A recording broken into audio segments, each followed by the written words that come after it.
Hello and welcome to Android Magazine's unboxing of the Moto X Play.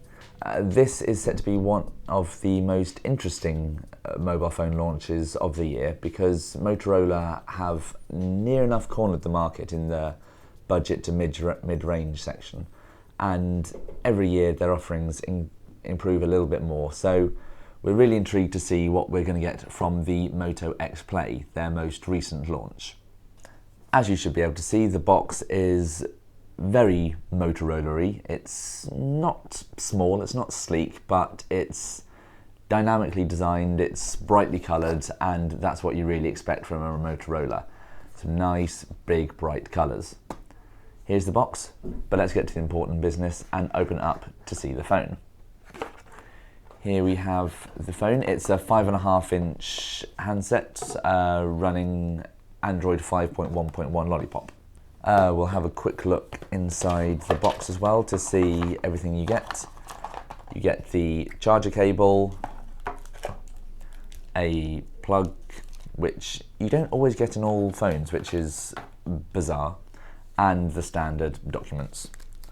But now it's time to get to the important business of opening up the phone and seeing what we're going to get. Now, as you can see on the side, the power button is where it always is, with the volume button just beneath it. On the top, you've got your audio jack input and the slot for the SD card. Otherwise, it's a nice clean device. However, you look on the back and things get a little bit weird. This is a very, very rubbery, very strange textured back with a crisscross pattern. It's fairly standard for Motorola, to be honest, because they do have a habit of putting eccentric backs on their phone. This one we're not completely sure about, not huge fans. It feels a bit scratchy, not the most comfortable in the hand either. However, you can see Motorola's usual little logo, and it's 21 megapixel rear-facing camera with a f2.0 aperture. So you're really going to get some good low-light photographs with this camera. On the front, you've got 5 megapixel camera, which is good enough, it'll do the job. So as you can see, the colours are not that striking really, which is, again, surprising for Motorola. They're not even fairly bright, and which, yeah, is fairly surprising, but you've got a very busy front homepage, as well as all your standard Google apps. And as you can see, scrolling through the app drawer, you got everything you'd expect from a mid-range Motorola handset. The 16 gig storage version costs £279, while the 32 gig version costs £319. It all depends on your usage really, but you can upgrade it by 128 gig with the SD card. One thing we got to quickly mention again is the camera, because for a handset in this price bracket, it really is superb. To get 20 megapixels in a handset for under £300 is absolutely fantastic. And you can see how sharp it is, how quickly it focuses. If you put your hand straight in there, instantly you've got a decent camera. So really, the Motorola have gone to town on their camera and they've really reaped the benefits from it.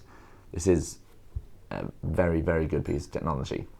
The battery is a 3630 mAh affair, which is pretty huge, but it does have a fairly powerful device to power, as the X Play runs a Qualcomm Snapdragon 615 octa-core clocked at 1.7 gigahertz. It'll last longer than a lot of phones, but yeah, it's slightly disappointing, the battery life, considering how huge the battery is really, and you do rather notice that in the thickness of the device. It ships with 2 gig of RAM, and you can either have the 16 gig version or the 32 gig version. Inside there's not a lot which is to shout about. As you can see, it's running the latest version of Android 5.1.1, and it is, I mean, with the 2 gig of RAM, with the 1.7 gigahertz Qualcomm processor, you do get a speedy device. You can really nip around it. The apps load pretty quickly, fairly comfortably, as long as you're hooked up to the internet, of course. And pretty nice looking from the front, but again, you've got the issue of that strange textured back. So there is the Moto X Play. It's Motorola's latest assault on the mid-range market. Good device.